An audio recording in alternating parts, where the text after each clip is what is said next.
Good afternoon class, स्वागत है आपका हमारे यूट्यूब चैनल पर। अभी हम लोग प्रीवियस ईयर क्वेश्चंस को देख रहे थे। उस क्वेश्चंस को देखने के क्रम में आपने बिहार को देखा। आज से हम लोग इतिहास का सेक्शन शुरू करेंगे और हम लोग प्रीवियस एग्जाम में पूछे गए प्रश्नों पर चर्चा करेंगे। तो आइए एक एक क्वेश्चन को देखते हैं। हमारे पास पहला क्वेश्चन है कि प्रथम बौद्ध महासभा कहाँ आयोजित की गई थी। ऑप्शन आपके पास है पाटलिपुत्र, राजगीर, अमरावती, कंगनहल्ली और इनमें से कोई। आपको जवाब देना है कि प्रथम बौद्ध संगति जो है वह कहाँ आयोजित की गई थी। इसका सही जवाब है राजगीर। जो पहली बौद्ध संगति थी वह राजगीर में आयोजित की गई थी। कहाँ आयोजित की गई थी? तो वह राजगीर में आयोजित की गई। अब इसके विषय में कुछ और जानकारियां हैं जो आपको पता होनी चाहिए कि यह जो प्रथम संगति हुई थी, यह प्रथम संगति राजगीर में हुई थी। यहाँ पर क्या हुआ था कि दो पीठक की रचना हुई थी।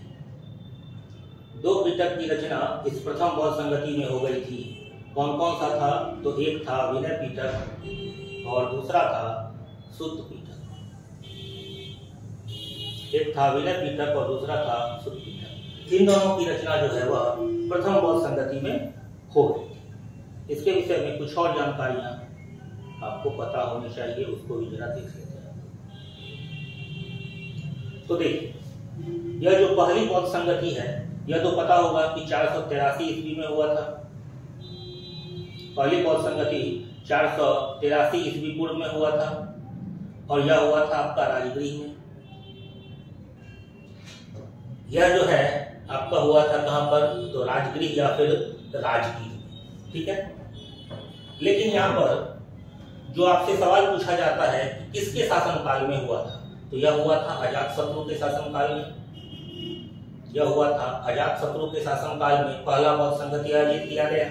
इसका जो अध्यक्ष था वह कौन था? तो इसके अध्यक्ष थे महाकश्यप।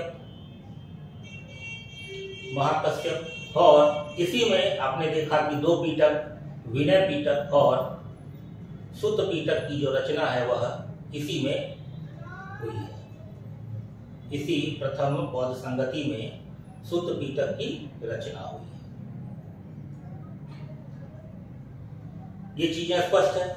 अब यहाँ पर ध्यान दीजिएगा कि यह जो विनय पीठक है, यह विनय पीठक बौद्ध भिक्षु भिक्षुणियों के लिए जो नियम थे, जो विधान थे, उसकी चर्चा इसमें है। तो उसकी चर्चा आपके विनय पीठक में है।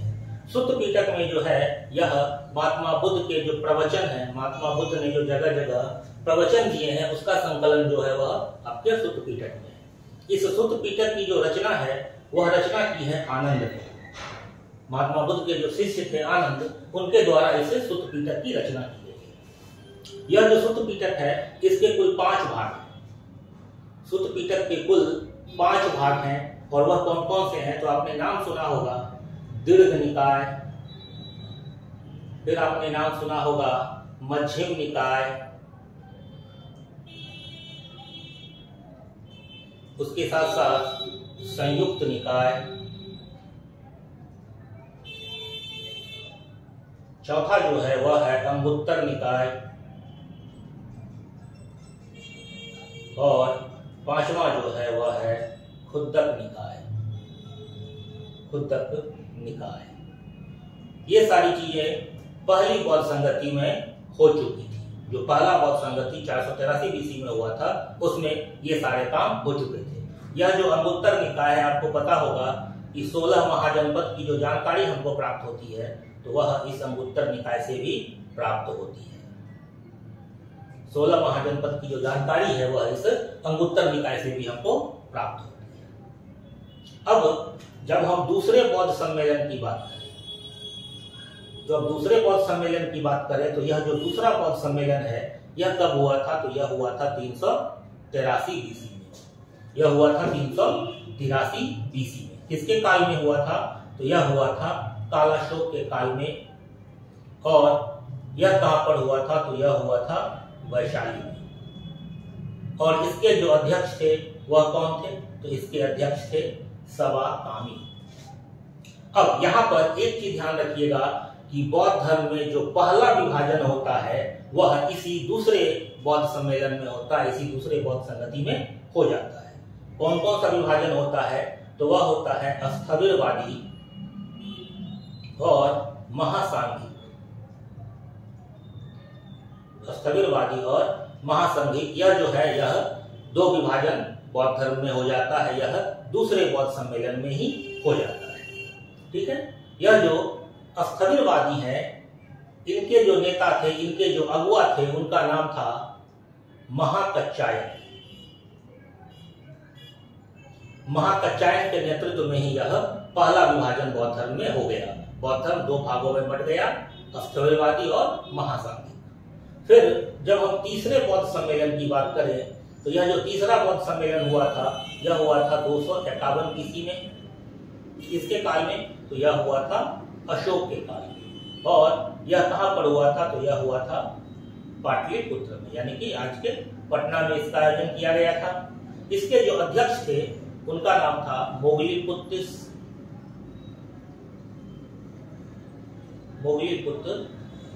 इसके अध्यक्ष थे। अब देखिए इस तीसरे बौद्ध सम्मेलन में क्या होता है कि एक ग्रंथ है, उसकी रचना की जाती है, उसका नाम है अभिधम्म पिटक।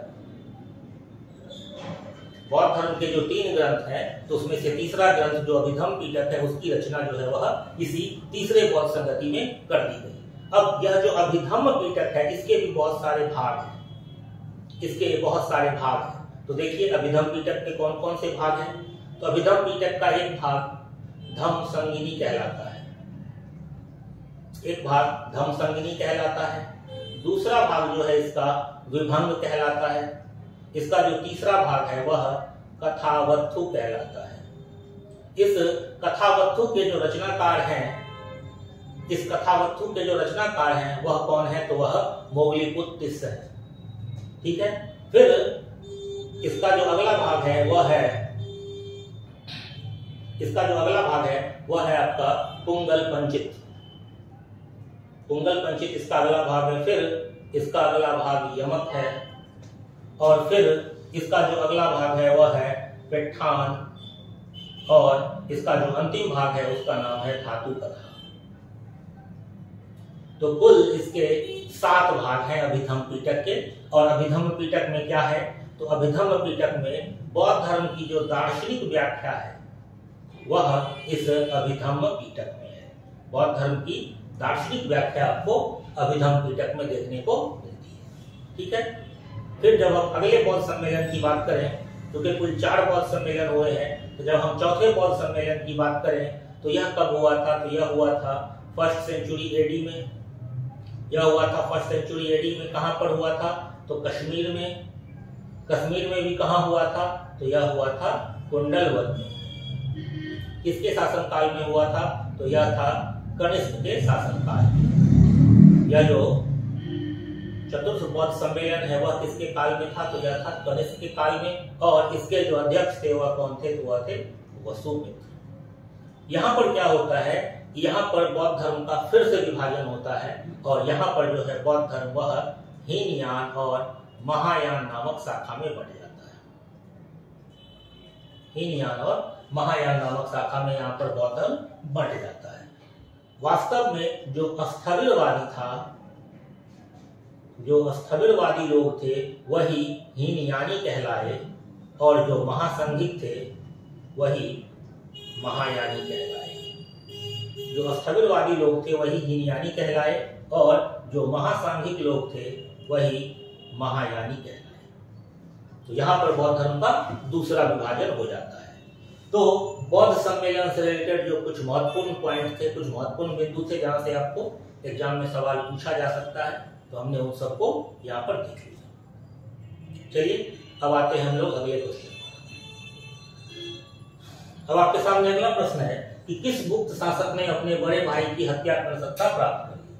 आपके पास जो ऑप्शन है वह है श्रीगुप्त, समुद्रगुप्त, चंद्रगुप्त द्वितीय और स्कंदगुप्त। यहाँ पर जो हमारा सही उत्तर होगा वह सही उत्तर होगा चंद्रगुप्त द्वितीय। यह जो चंद्रगुप्त द्वितीय है, इसी ने अपने बड़े भाई रामगुप्त की हत्या करके गद्दी हत्या की थी। हालांकि इस बात का कोई हमारे पास ऐतिहासिक साक्ष्य नहीं है।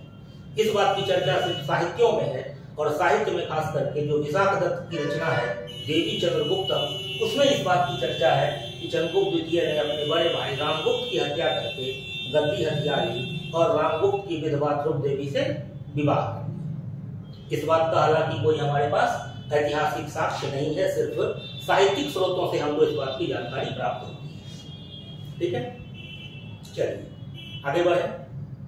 अगला सवाल है कि वर्धन राजवंश की स्थापना किसने की? पुष्यभूति, राजवर्धन, आदित्यवर्धन और प्रभाकर वर्धन।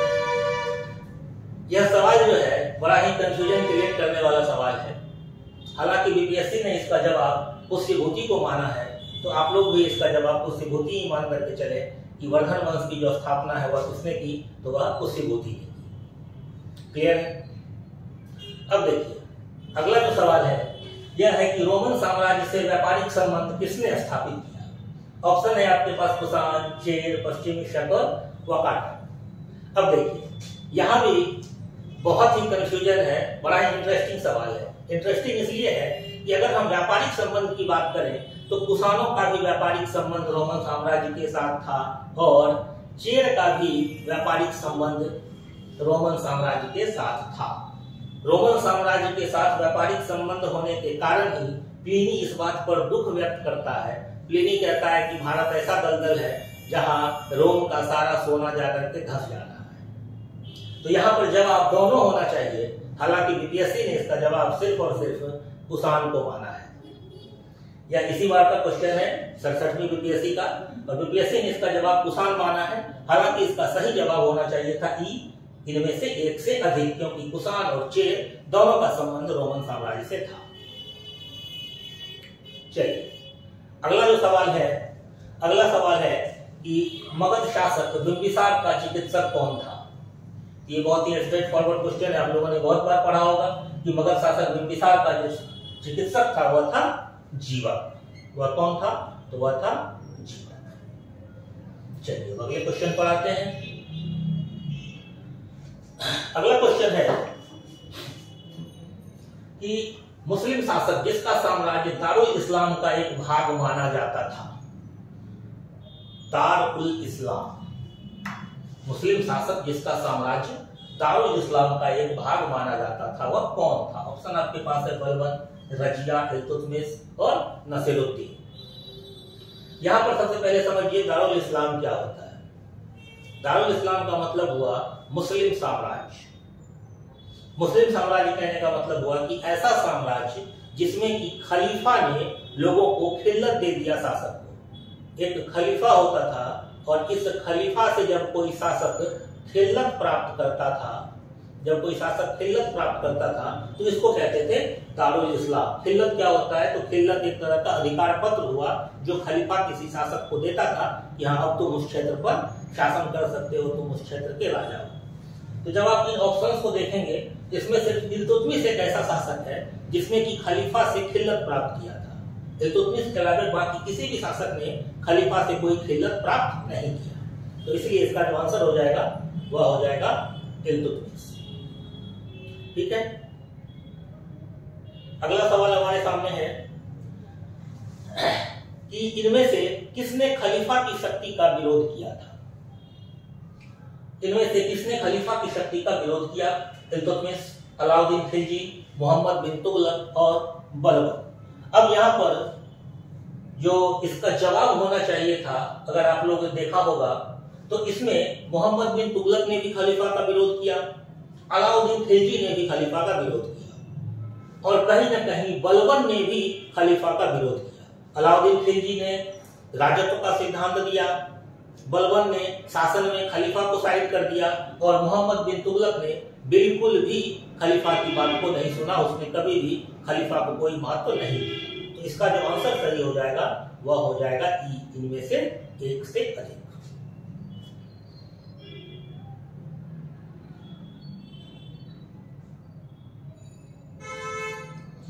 चलिए अगला क्वेश्चन, तुगलक खान ने किसके शासनकाल में विरोध किया, विद्रोह किया था?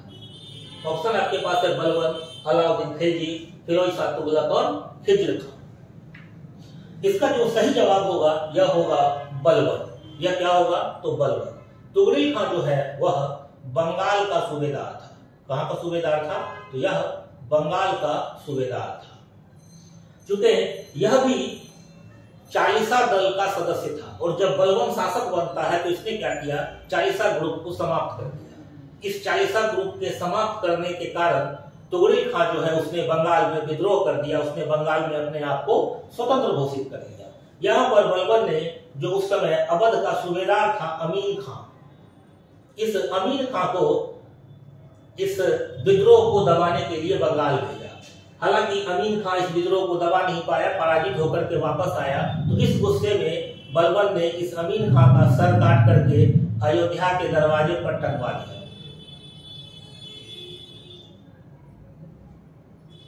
बलबन ने इस अमीन खां का सर काटा और अयोध्या के दरवाजे पर टंगवा दिया। अयोध्या के दरवाजे पर इसका सर टांग दिया और फिर स्वयं गया इस विद्रोह को दबाने के लिए। और उसके बाद इसने तुगरिल खां को मारा और तुगरिल खां का सर काट करके अपने भाला पर टांगते हुए दिल्ली लेकर के आया था। और उसके बाद इसने अपने पुत्र को वहां का सूबेदार बना दिया। इसके जो पुत्र था उसका क्या नाम था, तो उसका नाम था बुगड़ा खां। इसने बुगड़ा खां को फिर वहां का सूबेदार बना दिया। तो तुगरिल खां का जो विरोध है वह किसके काल में हुआ, तो वह बलबन के काल में हुआ। ठीक है, चलिए अगला जो क्वेश्चन है वह है कि सर्वप्रथम किस मुगल शासक ने ब्रिटिश के विरुद्ध संघर्ष किया था। सवाल है सर्वप्रथम किस मुगल शासक ने ब्रिटिशों के विरुद्ध संघर्ष किया था। ऑप्शन आपके पास है जहांगीर, औरंगजेब, शाहजहां और बहादुर शाह जफर। इसका जो सही उत्तर होगा वह सही उत्तर होगा इसका औरंगजेब। औरंगजेब ने सबसे पहले ब्रिटिशर्स के खिलाफ युद्ध किया था। युद्ध होने का रीजन था कि अंग्रेजों ने क्या किया कि 1686 ईस्वी में अंग्रेजों ने क्या किया कि 1686 ईस्वी में हुगली को लूट लिया। जब अंग्रेजों ने हुगली को लूट लिया तो औरंगजेब इससे खफा होकर के अंग्रेजों को वहां से भगाया। फिर अंग्रेजों से बहुत सारे जैसे सूरत, मछलीपट्टनम ये सारी फैक्ट्रियां छीन ली। उसके बाद फिर गार्डन चाइल्ड और इसके बाद गार्डन चाइल्ड और जॉब चार्नॉक जो है, जॉब चार्नॉक, इन दोनों ने जाकर के औरंगजेब से क्षमा मांगा और औरंगजेब जो है इन दोनों को 1.5 लाख में, इन दोनों को 1.5 लाख का मुआवजा लिया और फिर व्यापार करने का अधिकार दे दिया। यह जो युद्ध चला था औरंगजेब का इनके खिलाफ, यह 1686 ईस्वी से लेकर के 1690 ईस्वी तक यह युद्ध चला था। तो सबसे पहले जो मुगल शासक अंग्रेजों के विरुद्ध युद्ध किया वह कौन था, तो वह था आपका औरंगजेब।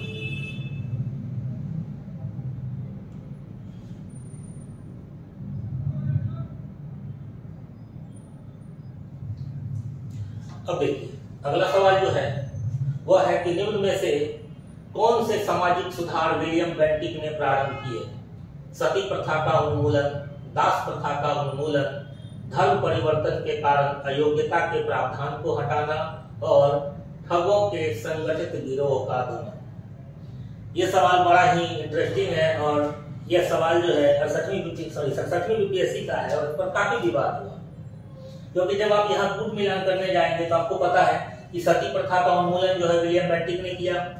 फिर दास प्रथा का जो उन्मूलन है वह एलन बरो ने किया। धर्म परिवर्तन के कारण जो अयोग्यता के प्रावधान थे, इस प्रावधान को 1850 के एक्ट से हटाया गया और ठगों का जो संगठित दमन है वह विलियम बेंटिक के द्वारा किया गया, कैप्टन स्लीमैन के नेतृत्व। तो इसका जो सही आंसर होना चाहिए था वह होना चाहिए था 1 और 4। जबकि बीपीएससी ने जो इसका सही आंसर माना है वह आंसर माना है 1, 2 और 4, यानी कि ऑप्शन सी। बीपीएससी ने जिसका सही जवाब माना है वह माना है सती प्रथा का उन्मूलन, दास प्रथा का उन्मूलन और ठगों का संगठित दमन। जबकि दास प्रथा आपको पता है कि यह एलन बरो के द्वारा समाप्त किया गया है। तो बीपीएससी का जो सही जवाब है वह सी है, जबकि इस सवाल का जो सही जवाब होना चाहिए था वह होना चाहिए था ई। इनमें से कोई नहीं, क्योंकि हमारे पास ऐसा कोई ऑप्शन ही नहीं है जिसमें 1 और 4 की चर्चा की गई। ठीक है, चलिए आगे बढ़ते हैं हम लोग। अगला क्वेश्चन है कि किसने सिंध विजित कर उसका अधिग्रहण कर लिया? वेलिंगटन, स्लीमैन, नेपियर और लॉरेंस। तो आपको पता होगा कि नेपियर ने सिंध का अधिग्रहण किया था, नेपियर ने सिंध को जीत लिया था। और कब जीता था? यह जीता था 1843 ईस्वी में। 1843 ईस्वी में नेपियर ने सिंध को जीत करके उसका अधिग्रहण कर लिया। फिर अगला सवाल बहुत ही स्ट्रेट फॉरवर्ड, बहुत ही छोटा सवाल, आपको पता होगा। कहा गया है कि भारत में प्रथम जनगणना किस वर्ष प्रारंभ की गई थी? तो भारत में जो पहली बार जनगणना है वह कब की गई थी? तो वह 1872 ईस्वी में हुई थी, पहली जनगणना। ठीक है, यहाँ कोई दिक्कत नहीं है। और यह किसके काल में की गई थी? तो लॉर्ड मेयो उस समय का गवर्नर था। लॉर्ड मेयो, इसके काल में ही पहली जनगणना हुई थी भारत में। अगला क्वेश्चन, सुखदेव, भगत सिंह तथा राजगुरु को किस तारीख को फांसी दी गई थी? बहुत ही आसान सवाल है। यह कब दी गई थी? सुखदेव, भगत सिंह और राजगुरु को फांसी। तो सुखदेव, भगत सिंह और राजगुरु को जो फांसी है वह दी गई थी 23 मार्च 1931 ईस्वी को। सही जवाब इसका क्या हो जाएगा? इसका सही जवाब हो जाएगा आपका ऑप्शन बी, 23 मार्च 1931 को सुखदेव, भगत सिंह और राजगुरु को फांसी दे दी गई थी। क्लियर है चीजें?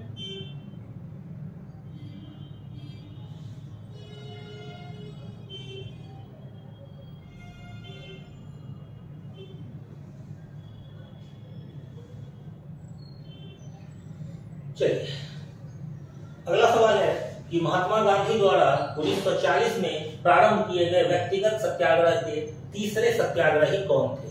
कौन से तीसरे नंबर के जो सत्याग्रही थे वह कौन थे? तो आपने पढ़ा होगा कि महात्मा गांधी ने जब यह व्यक्तिगत सत्याग्रह प्रारंभ किया था तो इसके पहले सत्याग्रही कौन थे? तो विनोबा भावे थे।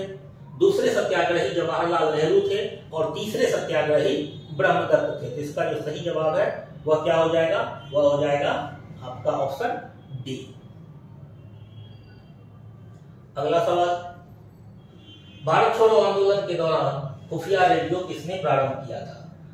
तो आपको पता होगा कि जब भारत छोड़ो आंदोलन प्रारंभ हुआ था तो प्रारंभ में ही जितने भी बड़े बड़े नेता थे उन सबको गिरफ्तार कर लिया गया था। आंदोलन जो है वह नेतृत्व विहीन था।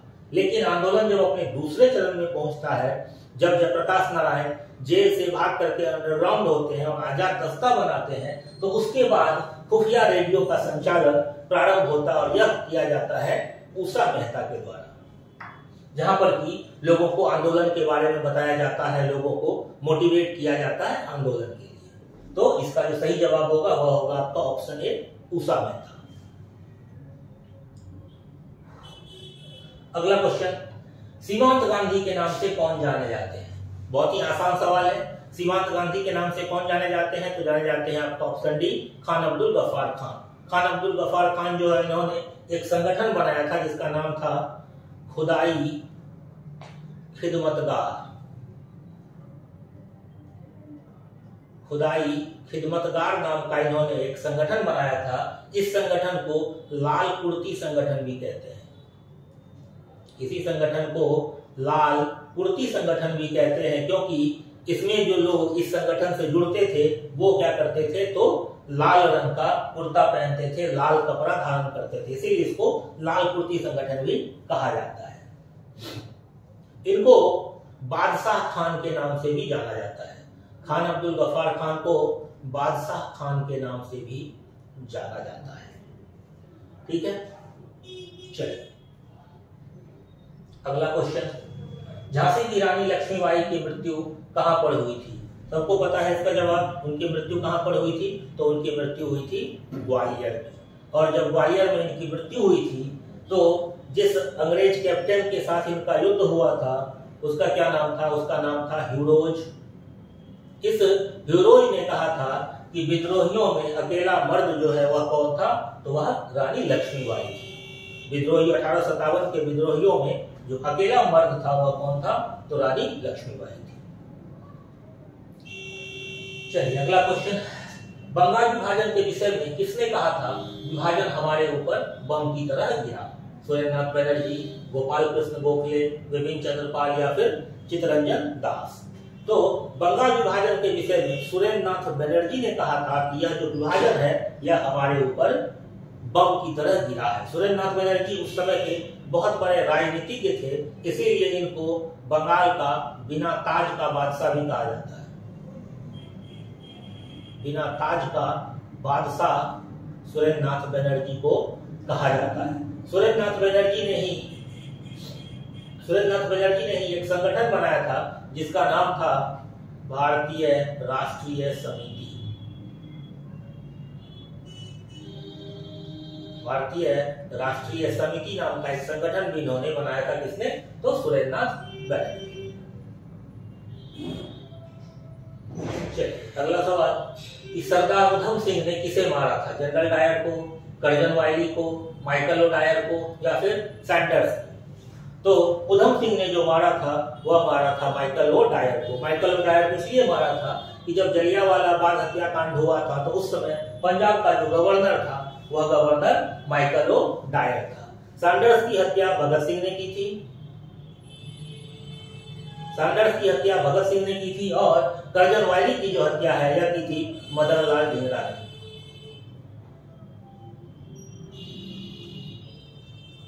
कर्जन वायली की हत्या मदन लाल ढींगरा ने की थी। ठीक है,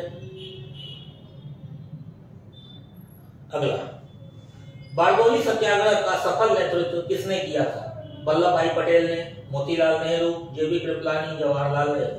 आपको पता होगा कि बारडोली सत्याग्रह का जो सफल नेतृत्व है वह किसने किया था? वल्लभ भाई पटेल ने किया था। और इस बारडोली सत्याग्रह के सफल नेतृत्व के कारण ही वहां की महिलाओं ने इनको सरदार की उपाधि दी थी।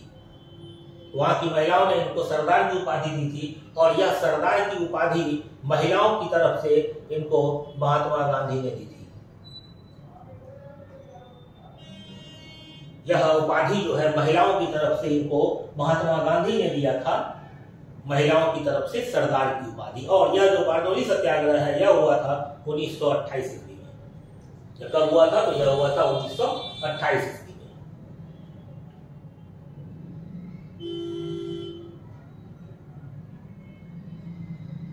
चलिए अगला सवाल देखते हैं कि इनमें से कौन 1946 ईस्वी में भारत भेजे गए कैबिनेट मिशन का एक सदस्य नहीं था? Stratford Cripps, Ramsay MacDonald, A B Alexander, Patrick Lawrence? तो इसमें से स्ट्रैटफोर्ड क्रिप्स, एबी अलेक्जेंडर और पैट्रिक लॉरेंस ये तीनों जो है ये तीनों इसके सदस्य थे। और रैमजे मैकडोनाल्ड जो है यह इसका सदस्य नहीं था, बल्कि यह कौन था? तो यह ब्रिटेन का प्रधानमंत्री था। मैकडोनाल्ड जो है यह ब्रिटेन का प्रधानमंत्री था और बाकी ये तीनों जो है तीनों नाम ये तीनों कैबिनेट मिशन के सदस्य थे।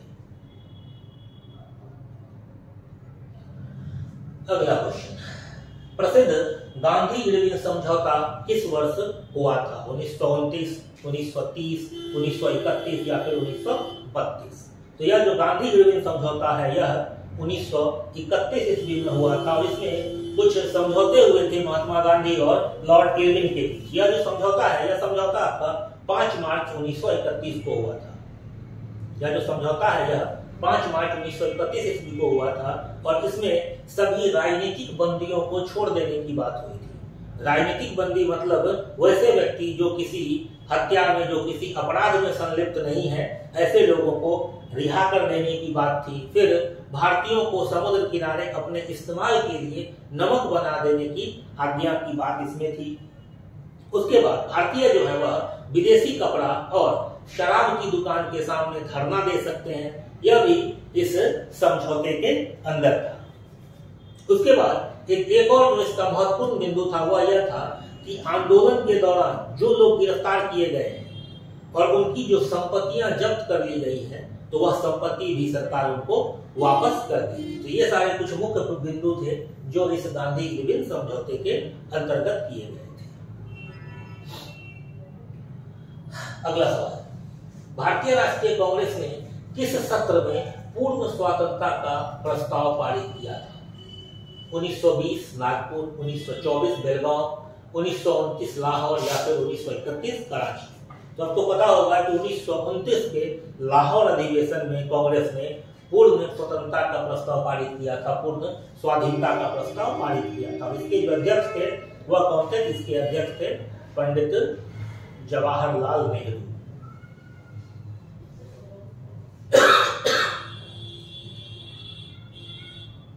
इसके जो अध्यक्ष थे वह थे पंडित जवाहरलाल नेहरू। चलिए अगला क्वेश्चन।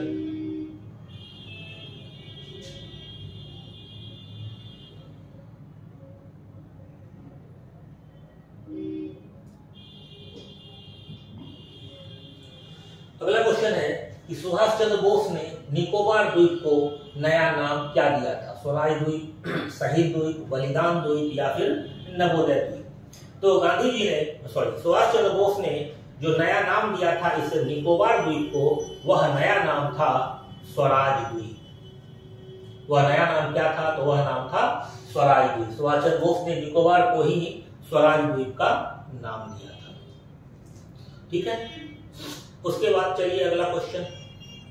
फरवरी 1922 ईस्वी में पुलिस चौकी में आग लगने की घटना से संबंधित चौरी चौरा किस राज्य में है? तो यह जो चौरी चौरा की घटना हुई थी, यह घटना कहाँ हुई थी? उत्तर प्रदेश में हुई थी। यह घटना हुई थी उत्तर प्रदेश में है यह। और यह किससे संबंधित है? तो यह संबंधित है असहयोग आंदोलन से। यह संबंधित है असहयोग आंदोलन से। और यह घटना कब हुआ था? तो यह कांड हुआ था 4 फरवरी 1922 ईस्वी को। यह घटना हुई थी 4 फरवरी 1922 ईस्वी को। 4 फरवरी 1922 ईस्वी को यह घटना हुई थी। इसमें आंदोलनकारियों ने क्या किया था कि एक पूरे के पूरे पुलिस चौकी को जला दिया था, जिसमें कि लगभग 22 पुलिसकर्मियों की मृत्यु हो गई थी। और इसी घटना के बाद गांधी जी ने इस असहयोग आंदोलन को वापस ले लिया। चलिए अगला क्वेश्चन। खुदीराम बोस ने किस स्थान पर किंग्सफोर्ड की हत्या का प्रयास किया था? पटना, दरभंगा, मुजफ्फरपुर और गया। तो इसका सही जो आंसर होगा वह होगा मुजफ्फरपुर। खुदीराम बोस और प्रफुल्ल चाकी ने किंग्सफोर्ड की हत्या का प्रयास किया था। कहां पर? तो मुजफ्फरपुर में। और यह घटना कब की है? तो यह घटना है 30 अप्रैल 1908 ईस्वी की। और जब यह असफल प्रयास किया गया था, उसके बाद जब ये लोग वहां से भागे थे तो प्रफुल्ल चाकी ने अपने आप को गोली मार ली और खुदीराम बोस पकड़े गए और बाद में इनको फांसी की सजा दे दी गई।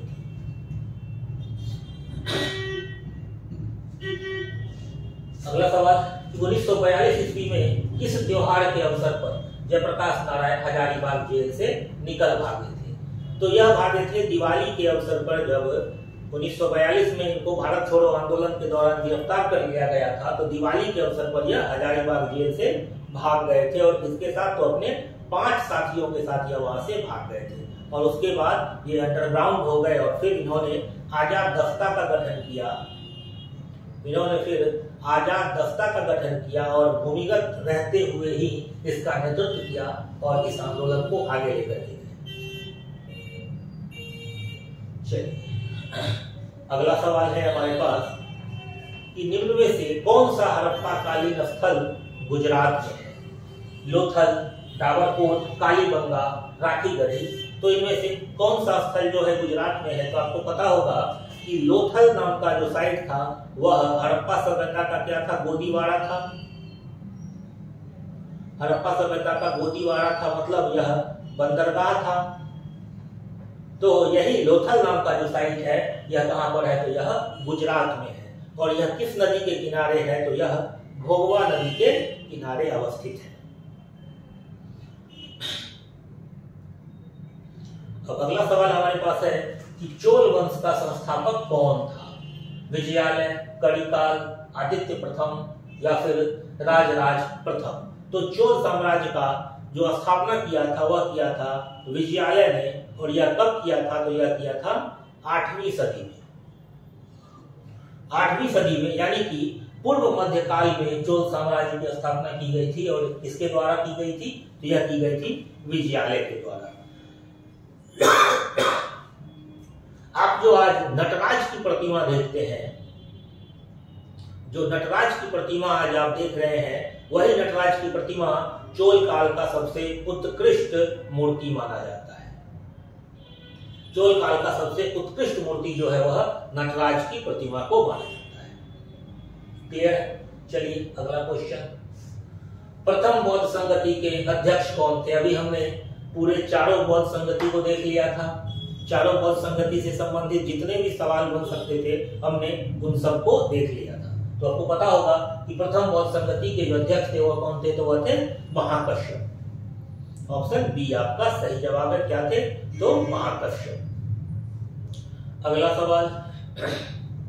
सवाल है किरातार्जुनीयम पुस्तक किसने लिखी थी? भट्टी ने, शूद्रक, कालिदास या फिर भारवी? तो यह जो किरातार्जुनीयम पुस्तक है यह गुप्त कालीन रचना है। कब की रचना है? तो यह गुप्त काल की रचना है और इसके जो लेखक है वह कौन है? तो वह है भारवी। उसमें किरात और अर्जुन की चर्चा है, अर्जुन की कहानी है। किरात और अर्जुन की कहानी है। किरात जो है वह कौन था? तो वह शिव का रूप था। किरात शिव का रूप या शिव का अवतार था, जिसकी कहानी जो है इस किरातार्जुनीयम पुस्तक में लिखी गई है। पुस्तक किसके द्वारा लिखी गई है? तो यह लिखी गई है भारवी के द्वारा। चलिए अगला सवाल कि कुतुब मीनार किसके द्वारा पूरा किया गया था? इल्तुतमिश, कुतुबुद्दीन ऐबक, उलुग खान या फिर रजिया सुल्तान? तो आपको पता होगा कि इल्तुतमिश कुतुब मीनार का जो निर्माण है वह किसने प्रारंभ किया था? तो वह प्रारंभ किया था कुतुबुद्दीन ऐबक ने। कुतुबुद्दीन ऐबक ने कुतुब मीनार का निर्माण प्रारंभ किया था। और किस लिए निर्माण प्रारंभ किया था? तो इसके गुरु प्रसिद्ध सूफी संत बख्तियार काकी के सम्मान में, प्रसिद्ध सूफी संत बख्तियार काकी के याद में इसने कुतुब मीनार को प्रारंभ किया था, लेकिन यह इसका निर्माण पूरा नहीं करवा पाया। तो इसका निर्माण काम जो पूरा किया है वह किया है इल्तुतमिश ने। तो हमारा जो सही जवाब होगा वह हो जाएगा हमारा आंसर ए, इल्तुतमिश। इल्तुतमिश ने कुतुब मीनार को पूरा किया। चलिए अगला क्वेश्चन है कि विजयनगर साम्राज्य के संस्थापक थे। विजयनगर साम्राज्य के संस्थापक थे देवराय प्रथम, कृष्णदेवराय, हरिहर बुक्का, वीर नरसिंह राय। तो विजयनगर साम्राज्य के जो संस्थापक थे वह दो भाई थे, हरिहर और बुक्का। इन्होंने ही विजयनगर साम्राज्य की नींव डाली थी, विजयनगर साम्राज्य की स्थापना की थी। क्लियर है? तो इसका सही जवाब जो होगा वह होगा सी। चलिए अगला क्वेश्चन है हमारे पास, किस मुगल शासक के समय में सर थॉमस रो भारत आया था? किस मुगल शासक के समय में सर थॉमस रो भारत आया था? बाबर, अकबर, जहांगीर या फिर शाहजहां? तो यह जो सर थॉमस रो भारत आया था, यह भारत आया था जहांगीर के काल में। Answer C. देखिए जब कंपनी बनी थी, ब्रिटिश व्यापारिक कंपनी बनी थी, तो उस वक्त भारत का जो शासक था वह अकबर था। लेकिन जब पहली बार ब्रिटिशर्स भारत आए थे तब तक अकबर की मृत्यु हो गई थी और 1608 में जो पहला बार ब्रिटिशर्स भारत आए कैप्टन हॉकिंस के नेतृत्व में, तो उस समय भी वो लोग जहांगीर के दरबार में ही गए थे और सर थॉमस रो जो है वह वहां के शासक जेम्स प्रथम का दूत बन करके आया था, तो वह भी जहांगीर के दरबार में आया था। अगला क्वेश्चन है कि आईने अकबरी किसके द्वारा लिखी गई है? अब्दुल कादिर, अकबर, ख्वाजा निजामुद्दीन या फिर अबुल फजल? तो आईने अकबरी पुस्तक की रचना जो है वह अबुल फजल के द्वारा की गई है। जवाब जो होगा उसका वह डी होगा। ठीक है, आईने अकबरी की रचना किसके द्वारा की गई है? तो वह की गई है अबुल फजल के द्वारा।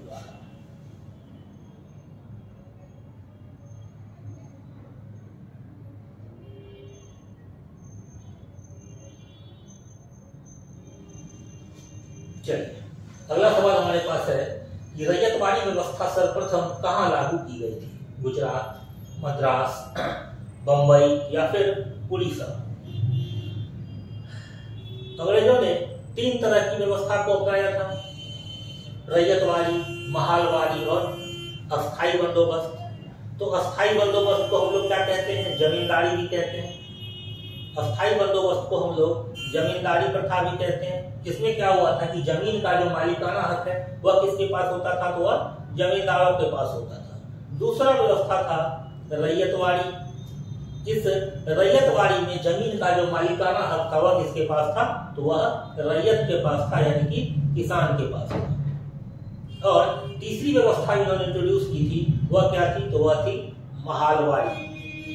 इस महलवारी व्यवस्था में जो जमीन का मालिकाना हक होता था वह पूरे महल का होता था, यानी कि पूरे गांव का होता था।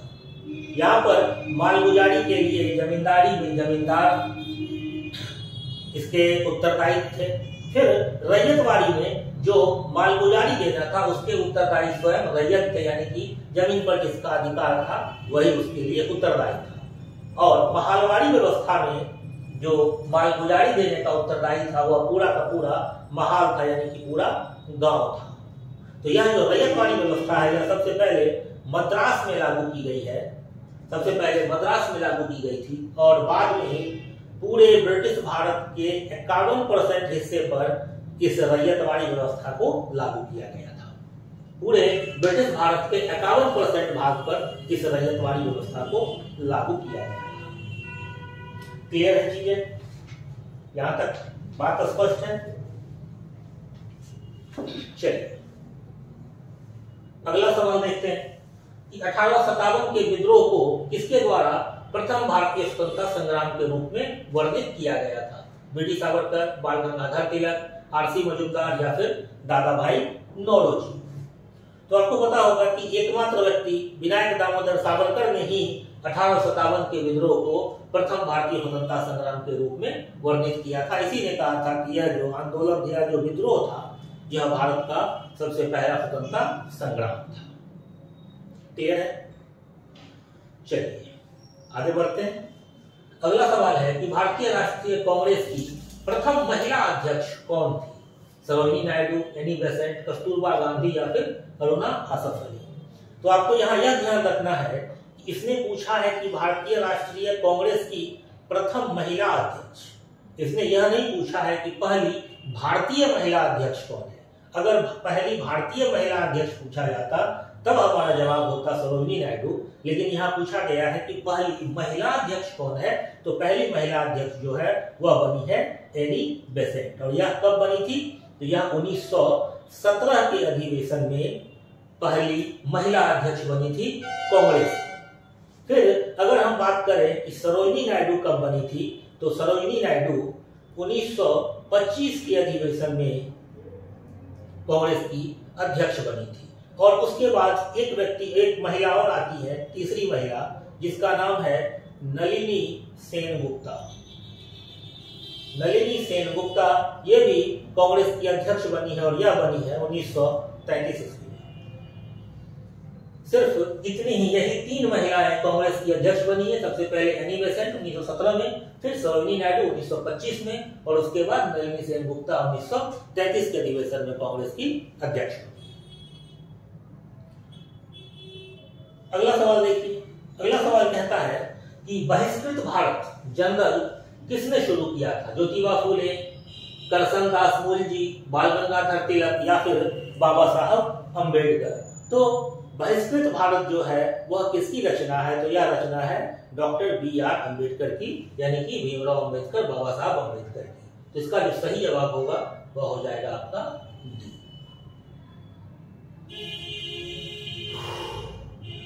चलिए अगला सवाल देखते हैं कि कौन सी घटना सबसे पहले हुई थी?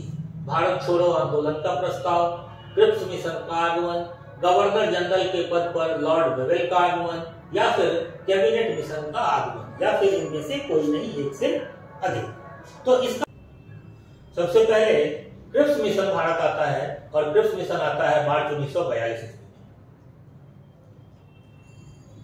क्रिप्स मिशन जो है वह मार्च 1942 ईस्वी में भारत आता है और जब क्रिप्स मिशन असफल हो जाता है तो उसके बाद फिर भारत छोड़ो आंदोलन का प्रस्ताव पारित किया जाता है और यह प्रस्ताव 8 अगस्त 1942 को यह प्रस्ताव पारित किया जाता है, भारत छोड़ो आंदोलन का। इसके बाद फिर लॉर्ड वेवेल का जो है वह कार्यकाल बढ़ा दिया जाता है, लॉर्ड वेवेल का कार्यकाल प्रारंभ हो जाता है और उसके बाद कैबिनेट मिशन जो है वह भारत आता है। और यह कब आता है? तो यह आता है आपका फरवरी 1946। कैबिनेट मिशन जो है वह फरवरी 1946 ईस्वी में आता है। तो सबसे पहले जो घटना घटती है वह घटती है क्रिप्स मिशन की। क्रिप्स मिशन मार्च 1942 में भारत आता है।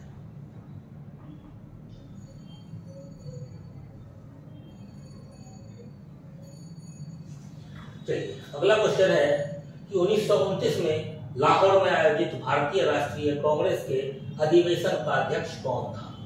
वल्लभ भाई पटेल, मोतीलाल नेहरू, जवाहरलाल नेहरू या फिर राजेंद्र प्रसाद? तो आपको पता होगा कि 1929 के अधिवेशन में ही पूर्ण स्वराज की बात की गई थी। तो जब पूर्ण स्वराज की बात की गई थी तो 1929 का जो अधिवेशन है उसके अध्यक्ष कौन हो जाएंगे? तो अध्यक्ष हो जाएंगे जवाहरलाल नेहरू। अभी हम लोगों ने पीछे देखा था इस सवाल को कि 1929 में ही पूर्ण स्वाधीनता की बात की गई थी और यह हुआ था लाहौर में। उसके अध्यक्ष जो है वह थे जवाहरलाल नेहरू। अगला क्वेश्चन, 1857 के विद्रोह में एक नेता कुंवर सिंह किस स्थान से संबंधित थे? तो आप लोगों ने इस क्वेश्चन को बिहार में भी देखा और बहुत बार देखा होगा कि कुंवर सिंह जो है वह बिहार के जगदीशपुर के जमींदार थे और यहीं से यह इस आंदोलन में इन्होंने भाग लिया था 1857 के विद्रोह में।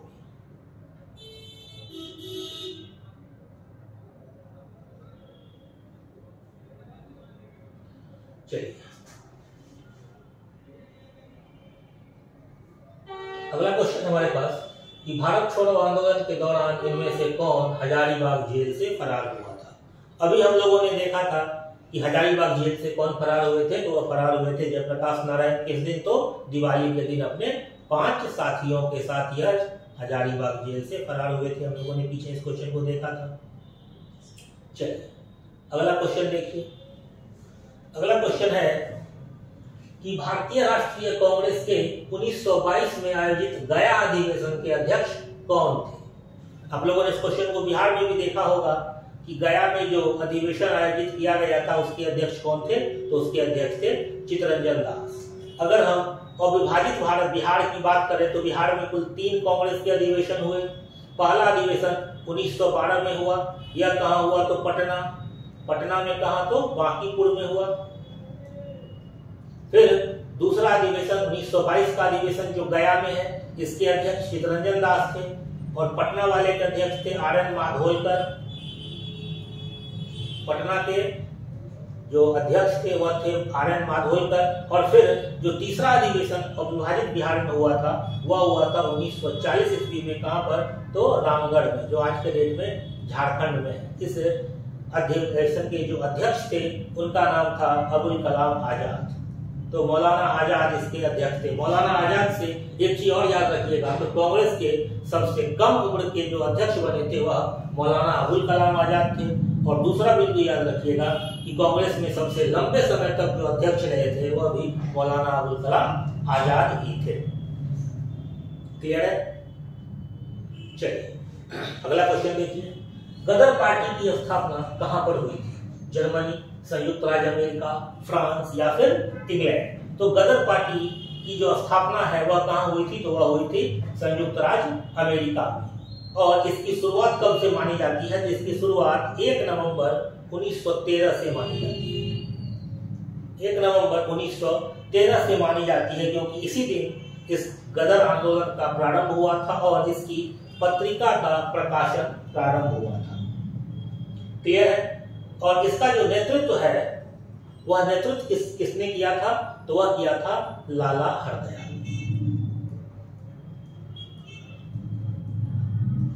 इस आंदोलन का जो नेतृत्व है वह किसने किया था? तो लाला हरदयाल। स्पष्ट है? ठीक है, चलिए आगे बढ़िए। वर्ष 1905 में सर्वेंट्स ऑफ इंडिया सोसाइटी की स्थापना किसके द्वारा की गई थी? सुरेंद्रनाथ बनर्जी, बिपिन चंद्र पाल, महादेव गोविंद रानडे या फिर गोपाल कृष्ण गोखले? तो 1905 में जो सर्वेंट्स ऑफ इंडिया सोसाइटी की स्थापना की गई थी, यह की गई थी गोपाल कृष्ण गोखले के द्वारा। और आपको पता होगा कि गोपाल कृष्ण गोखले जो है यह कौन थे? गोपाल कृष्ण गोखले महात्मा गांधी के राजनीतिक गुरु थे। महात्मा गांधी के राजनीतिक गुरु कौन थे? तो गोपाल कृष्ण गोखले थे। अगला सवाल है कि अनहैप्पी इंडिया पुस्तक के लेखक कौन थे? बाल गंगाधर तिलक, एनी बेसेंट, लाला लाजपत राय या फिर एओ ह्यूम। तो एओ ह्यूम ने क्या किया था? कांग्रेस की स्थापना की थी और कांग्रेस के महासचिव भी थे। तो अनहैप्पी इंडिया पुस्तक की जो रचना है वह थी लाला लाजपत राय के द्वारा लिखी गई यह पुस्तक थी, अनहैप्पी इंडिया। अगला सवाल देखिए, तीनों गोलमेज सम्मेलनों में किसने भाग लिया? मौलाना अबुल कलाम आजाद, मदन मोहन मालवीय, भीमराव अंबेडकर, महात्मा गांधी या फिर इनमें से कोई नहीं। तो तीनों गोलमेज सम्मेलन में जिन्होंने भाग लिया था वो थे बी आर अम्बेडकर। दलितों के प्रतिनिधि के रूप में इन्होंने तीनों गोलमेज सम्मेलन में भाग लिया था।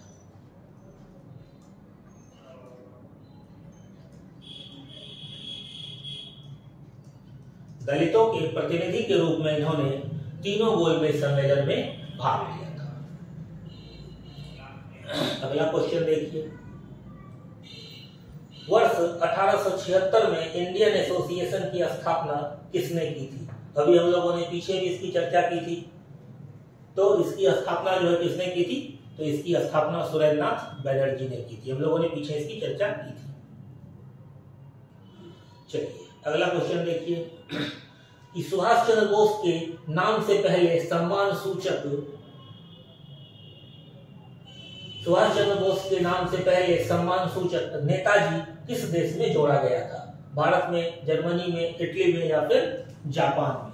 तो आपको पता होगा कि नेताजी का संबोधन जो है इनके नाम में वह कहां लगा था? तो जर्मनी में लगा था। और इनको सबसे पहले नेताजी किसने बुलाया था? तो सबसे पहले नेताजी का संबोधन इनके लिए हिटलर ने किया था। स्पष्ट है चीजें? चलिए आगे देखें, चटगांव शस्त्रागार धावे से कौन संबंधित है? यानी कि चटगांव के जो आर्मरी में रेड हुआ था तो उस रेड से कौन संबंधित है? रासबिहारी बोस, चंद्रशेखर आजाद, बटुकेश्वर दत्त या फिर सूर्य सेन? तो इससे जो संबंधित व्यक्ति हैं वह है सूर्य सेन।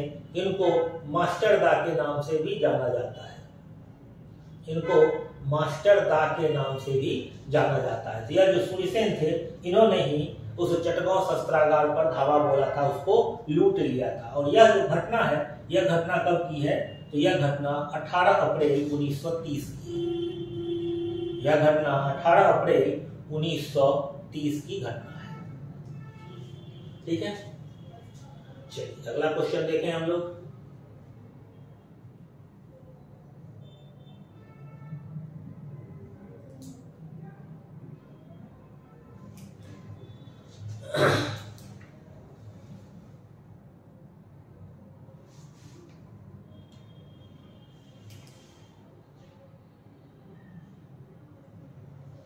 अगला क्वेश्चन हमारे पास है कि बंकिम चंद्र चटर्जी के आनंद मठ में किस विद्रोह का उल्लेख है? सन्यासी विद्रोह, कूका विद्रोह, संथाल विद्रोह या फिर नील विद्रोह? तो बहुत ही आसान सवाल है, आपको पता होगा इसका जवाब कि बंकिम चंद्र चटर्जी ने जो आनंद मठ की रचना की थी तो इस आनंद मठ में किस विद्रोह की चर्चा है? तो इसमें सन्यासी विद्रोह की चर्चा है। और यह जो विद्रोह है यह विद्रोह 1763 से लेकर के 1800 तक चलता रहा था। और इसी आनंद मठ से, यानी कि सन्यासी विद्रोह की जो चर्चा आनंद मठ में है, इसी से हमारा एक राष्ट्रीय गीत लिया गया है जो कि आज हमारा राष्ट्रीय गीत है। और वह क्या है? तो वह है वंदे मातरम। हमारा जो राष्ट्रीय गीत है वंदे मातरम वह इसी आनंद मठ से लिया गया है जो कि बंकिम चंद्र चटर्जी की रचना है। और इसमें किस विद्रोह का उल्लेख है? तो इसमें सन्यासी विद्रोह का उल्लेख है। चलिए अगला क्वेश्चन देखते हैं। अगला क्वेश्चन है कि फॉरवर्ड ब्लॉक किसके द्वारा स्थापित किया गया था? सरदार सिंह जी राणा, सुभाष चंद्र बोस, जयप्रकाश नारायण या फिर लक्ष्मी सहगल? तो फॉरवर्ड ब्लॉक की जो स्थापना है वह स्थापना की गई थी सुभाष चंद्र बोस के द्वारा। फॉरवर्ड ब्लॉक की जो स्थापना है वह किसके द्वारा की गई थी? तो यह की गई थी सुभाष चंद्र बोस के द्वारा। और यह कब की गई थी? तो यह की गई थी 1939 ईस्वी में। 1939 ईस्वी में सुभाष चंद्र बोस जो है वह कांग्रेस के फिर से अध्यक्ष चुन लिए गए थे। कहां पर? तो त्रिपुरी में यह कांग्रेस के फिर से दोबारा अध्यक्ष चुन लिए गए थे। लेकिन गांधी जी से मतभेद के कारण इन्होंने कांग्रेस अध्यक्ष से त्याग पत्र दे दिया था और कांग्रेस के अंदर ही एक नया संगठन बनाया था जिसका नाम रखा था फॉरवर्ड ब्लॉक। और इसमें इनकी सहायता की थी जवाहरलाल नेहरू ने। जवाहरलाल नेहरू और सुभाष चंद्र बोस के द्वारा इस फॉरवर्ड ब्लॉक की स्थापना की गई थी। फॉरवर्ड ब्लॉक का गठन किया गया था।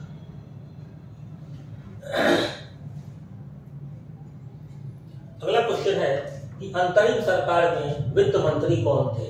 लियाकत अली खान, सरदार पटेल, S.A. जिन्ना या फिर जवाहरलाल नेहरू।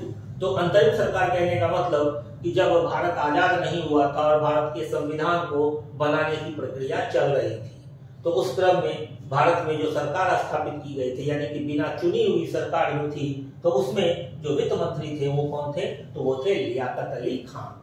वित्त मंत्री कौन थे? तो लियाकत अली खान।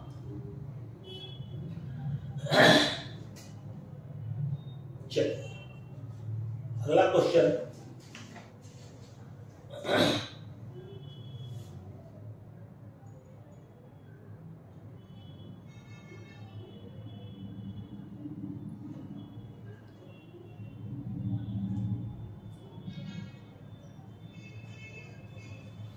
चलिए अगला क्वेश्चन देखते हैं कि निम्न में से किस हड़प्पन नगर में जुते हुए खेतों के साक्ष्य मिले हैं? जुते हुए खेतों के निशान मिले हैं। जुते हुए खेतों का जो साक्ष्य मिला है वह किस हड़प्पा की साइड से मिला है?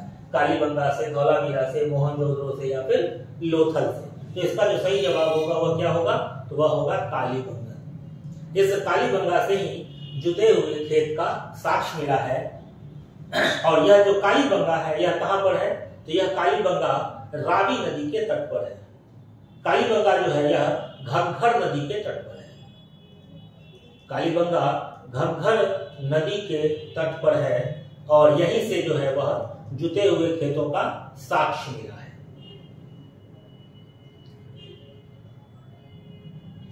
चलिए त्रिरत्न या फिर तीन रत्न जैसे सटीक ज्ञान, सच्ची आस्था और सटीक क्रिया निम्न में से किससे संबंधित है? बौद्ध धर्म, हिंदू धर्म, जैन धर्म या फिर ईसाई धर्म? तो यह जो त्रिरत्न है यह किससे संबंधित है? यह जैन धर्म से संबंधित है। क्यों?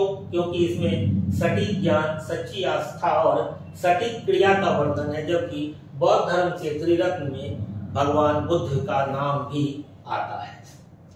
बौद्ध धर्म का जो त्रिरत्न है वह क्या सब है? वह क्या है? वह है बुद्ध, धम्म और संघ। तो जहां पर सटीक ज्ञान, सच्ची आस्था, सटीक क्रिया की चर्चा हो तो उसको हम क्या समझेंगे कि यह किसका है? कि यह जैन धर्म का त्रिरत्न है। अगला क्वेश्चन देखिए, इनमें से किस शासक ने चतुर्थ बौद्ध संगति कश्मीर में आयोजित की थी? तो हमने चारों बौद्ध संगति को बहुत डिटेल में देख लिया। तो इसका जो सही आंसर हो जाएगा वह क्या हो जाएगा? कनिष्क हो जाएगा, ऑप्शन सी। चलिए अगला, निम्न में से किस भारतीय दर्शन ने परमाणु सिद्धांत का प्रतिपादन किया था? योग, न्याय, सांख्य या फिर वैशेषिक?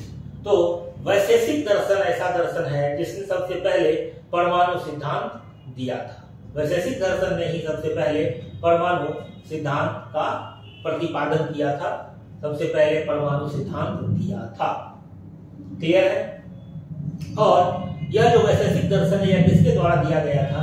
तो यह दिया गया था कणाद के द्वारा। यह किसके द्वारा दिया गया था? तो यह दिया गया था कणाद के द्वारा। ठीक है। और फिर अगर हम न्याय दर्शन की बात कर ले, यहीं पर देख लेते हैं, तो न्याय दर्शन के जो प्रणेता थे वह कौन थे? तो वह थे गौतम। और सांख्य दर्शन के जो प्रणेता थे वह कौन थे? वह थे कपिल। ठीक है। अगला क्वेश्चन पे आते हैं।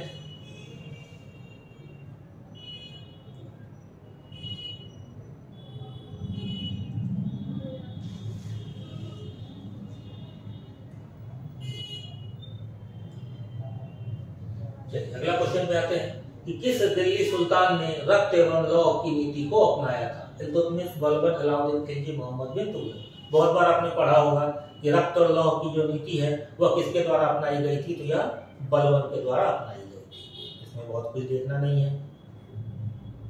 चलिए अगला क्वेश्चन कहता है कि कौन सा मध्यकालीन भारतीय साम्राज्य व्यापक स्तर पर स्थानीय स्वशासन के लिए प्रसिद्ध था? चालुक्य, चोल, सोलंकी या फिर परमार? तो आपने बहुत बार पढ़ा होगा कि यह जो चोल साम्राज्य था अपने स्थानीय स्वशासन के लिए प्रसिद्ध था। चोल साम्राज्य जो है वह क्या था? तो अपने स्थानीय स्वशासन के लिए प्रसिद्ध था। तो इसका जो सही जवाब है वह क्या होगा? वह हो जाएगा चोल।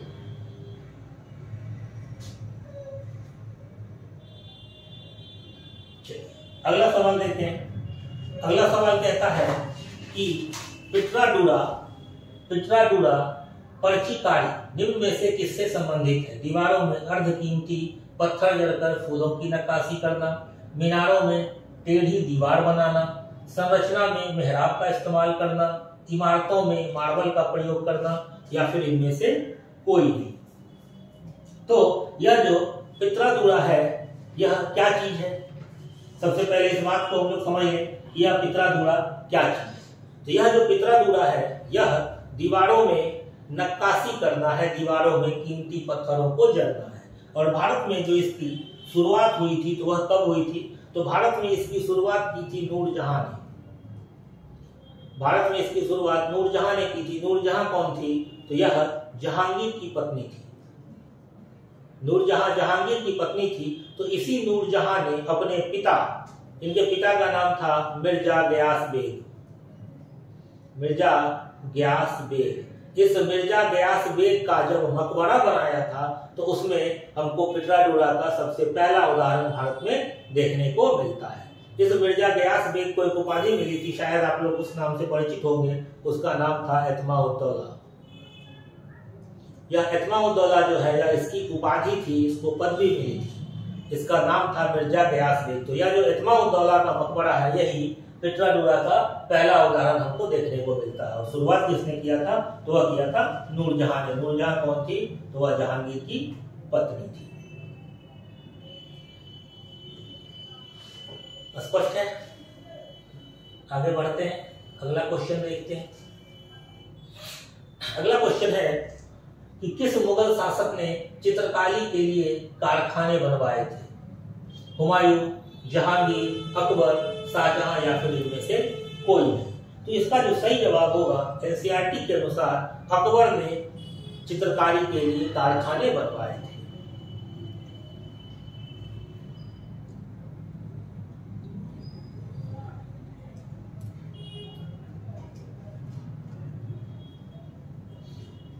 ठीक है, तो इसका जो सही जवाब होगा वह होगा अकबर। अकबर ने ही चित्रकारी के लिए कारखाने बनवाए थे। क्लियर है?